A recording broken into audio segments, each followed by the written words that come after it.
Salut à tous, au cœur de notre réflexion aujourd'hui, une question primordiale. Faut-il vraiment abandonner les hadiths sous prétexte que certains sont faibles ou inventés? Vous savez, la question de l'autorité des hadiths dans l'islam suscite régulièrement des débats, notamment parmi ceux qui estiment que leur rejet permettrait de préserver la pureté du Coran. Mais creusons un peu plus profond ensemble. Parlons d'abord de quelque chose d'extraordinaire, les sciences du hadith. Imaginez un instant, dès le 8e siècle, les savants musulmans ont développé un système tellement rigoureux qu'il n'a pas d'équivalent dans l'histoire. Chaque transmetteur était minutieusement étudié, sa mémoire, son intégrité morale, son époque et sa proximité avec ses maîtres. Des biographies critiques détaillées ont été compilées, par exemple Tahdib al-Kamal d'Al-Mizzi, Tahdib al-Tahdib d'Ibn Hajar. C'est comme un CSI version médiévale, mais pour les textes islamiques. Et ce n'est pas tout. Les hadiths ont été classés selon leur authenticité, leur chaîne de transmission, tout ça avec des critères techniques très précis. Examinons cela plus en détail.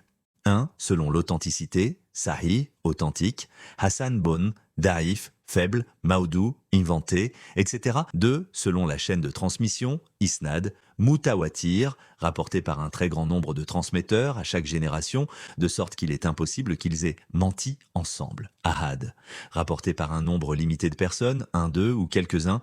Et 3. Selon la continuité de la chaîne, musnad, chaîne complète et continue jusqu'au prophète, Mursal, élève des compagnons, rapporte directement du prophète sans mentionner le compagnon, Moudal, il manque 2 narrateurs ou plus dans la chaîne, Munkati, chaîne interrompue, manque un rapporteur, Moualak, début de la chaîne manquant. Aucune autre civilisation n'a développé un système aussi structuré et universellement appliqué pour ses récits religieux ou historiques. Ni les traditions chrétiennes ou bouddhistes, ni les annales chinoises ou romaines n'ont atteint ce degré de rigueur. Comparons cela avec l'historiographie classique. L'histoire grecque et romaine repose souvent sur un seul auteur, Hérodote, Tite-Live, dont les sources sont invérifiables. L'histoire médiévale européenne dépend largement de chroniques monastiques, souvent embellies ou légendaires. Ce n'est qu'à partir du 19e siècle que des disciplines modernes, comme l'histoire critique ou la philologie, ont commencé à élaborer des méthodologies comparables, mais celles-ci manquent souvent de la traçabilité individuelle et systématique offerte par le système de l'isnad.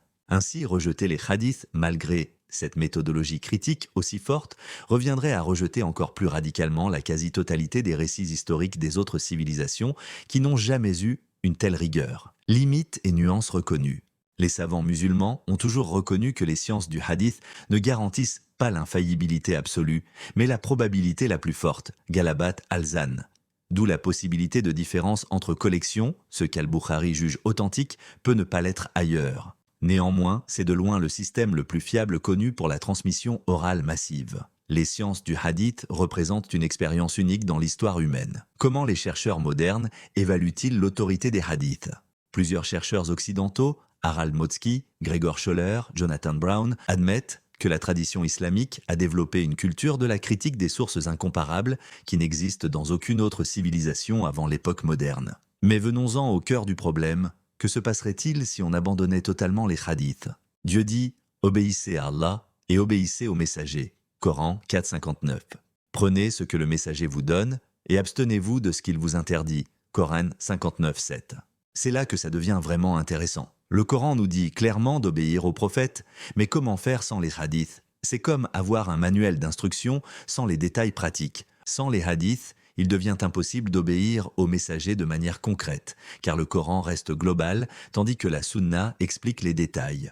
De nombreux commandements coraniques sont généraux et trouvent leur application uniquement dans la Sunna. La prière, salat, le Coran l'ordonne, mais seul le prophète en a précisé le nombre, les unités, rakat, les paroles à réciter et la manière de l'accomplir. La zakat, le Coran en impose l'obligation, mais la Sunna en définit les montants et les biens concernés. Le Hajj, le Coran prescrit le pèlerinage, mais c'est la Sunna qui en fixe les rites et l'ordre. Les peines légales, le Coran interdit la consommation d'alcool de manière générale, mais c'est la Sunna qui précise les détails pour la mise en application de cette interdiction.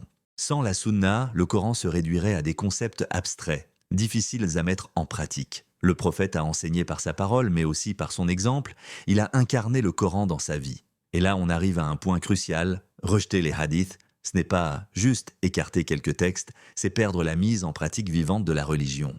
Cela reviendrait à vider l'islam de sa substance pratique et à rendre le Coran largement inapplicable. C'est ouvrir la voie à des réinterprétations individuelles qui pourraient créer un chaos total dans la pratique religieuse. C'est ouvrir la porte à la création de nouvelles religions éclatées et contradictoires, sans lien avec la voie suivie par le prophète et les musulmans depuis 1400 ans. C'est rompre l'unité des musulmans dans leurs actes cultuels, par exemple chacun inventant sa manière de prier. C'est effacer 14 siècles d'efforts collectifs de préservation et de protection de la religion. Alors oui, certains hadiths sont faibles ou même fabriqués, mais c'est justement pour ça que ces sciences extraordinaires existent, pour faire le tri, pour préserver l'authentique. C'est comme un filtre sophistiqué qui s'est perfectionné au fil des siècles. En conclusion, abandonner les hadiths, ce serait comme essayer de comprendre un film en regardant uniquement les grandes lignes du scénario, sans les dialogues ni les scènes détaillées. L'islam perdrait sa dimension pratique, son application concrète, et surtout, ce lien précieux avec la façon dont le prophète l'a vécu et enseigné. Si vous avez trouvé cette explication utile, n'hésitez pas à vous abonner à la chaîne pour plus de contenu comme celui-ci. On se retrouve bientôt pour un nouveau sujet passionnant. Prenez soin de vous